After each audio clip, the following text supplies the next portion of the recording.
శ్రీ గురుభ్యో నమః. శ్రీ లక్ష్మీ నరసింహాయ నమః.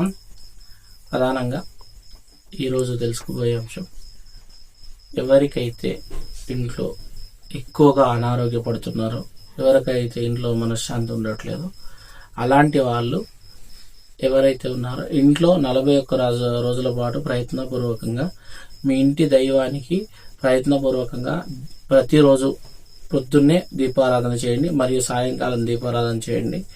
మీకు తోచిన నైవేద్యం ఏదైనా సరే, శర్కర కానీ, బెల్లం కానీ, పుట్నాలు కానీ, బెల్లం పుట్నాలు కానీ, పచ్చి పాలు కానీ విశేషంగా పెడుతూ ఇంట్లో ప్రతిరోజు కూడా నేను చెప్పబోయే వస్తువులతో ధూపం వేయండి. ఆవు నెయ్యి, కుడుక, గుగ్గిలము, ఎండు కుడుక, గుగ్గిలము, ఎండు కుడుక పొడి, సాంబ్రాణి, ఈ విధంగా ఈ 4 వస్తువులు, సాంబ్రాణి ఖచ్చితంగా